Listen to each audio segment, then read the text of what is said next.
నేను ఒక్క మాట పోలీసు మిత్రులకు మనవి చేస్తా ఉన్నా. ప్రజాస్వామ్యంలో ప్రజలకు అడిగే హక్కు ఉంటుంది, తప్పకుండా అడుగుతారు ప్రజలు. ఈ అడిగే హక్కును సోషల్ మీడియాలో బీఆర్ఎస్కు సోషల్ మీడియా వారియర్స్ ఉన్నారు, వాళ్ళు బ్రహ్మాండంగా పనిచేస్తున్నారు, ఖచ్చితంగా అడుగుతున్నారు ప్రజల తరఫున. ఇంత అన్యాయం జరుగుతుంటే చూడలేక సోషల్ మీడియాలో పనిచేసే తెలంగాణ బిడ్డలు ఇది ఏమన్యాయమే ఎట్లా అని చెప్పి ప్రభుత్వాన్ని ప్రశ్నిస్తూ ఉన్నారు, ప్రజలకు మద్దతుగా నిలబడతా ఉన్నారు.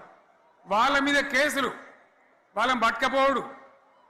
పోలీస్ సోదరులను నేను అడుగుతా ఉన్నా, మీరెందుకు దునుకులాడుతుండ్రే? మీకేమక్కడ వచ్చింది? మీకొక్కటి చెప్తున్నా నేను,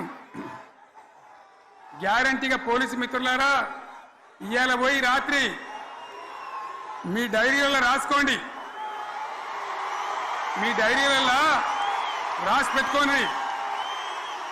100కు 100% ఇలా తెలంగాణ చెలరేగిన పరిస్థితికి మళ్ళా వచ్చేది బీఆర్ఎస్ గవర్నమెంటే.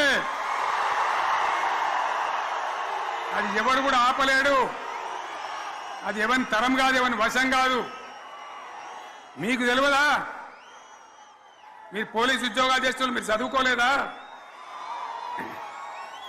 మీకు కూడా విజ్ఞానం ఉంది కదా? వీళ్ళు దొంగ వాగ్దానాలు చేయలేదా? ప్రజలను మోసం చేయలేదా? ప్రజాస్వామ్యంలో ప్రజలకు అడిగే హక్కు లేదా? మీరెందుకు కేసులు పెడుతున్నారు? నాకు అర్థం కాదు. మీరెందుకు దునుకులాడుతున్నారు? మీరెందుకు బలైతారు? రేపు మీకు రాజకీయాలు ఎందుకు? మీ డ్యూటీ మీరు చేయండి. మేము బీఆర్ఎస్ ఎప్పుడు శాసనాన్ని ఉల్లంఘించం, చట్టాలను ఉల్లంఘించం.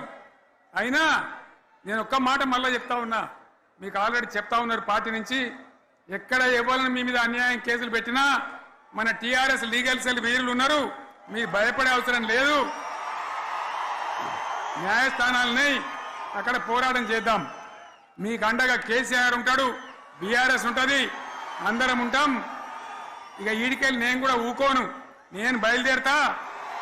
యాందాకైనా మంచిదే. ఎవరిని సంగతి ఏందో, ఎవరైనా లెక్కేందో అన్ని కూడా లెక్కలు తీద్దామని మనవి చేస్తా ఉన్నా.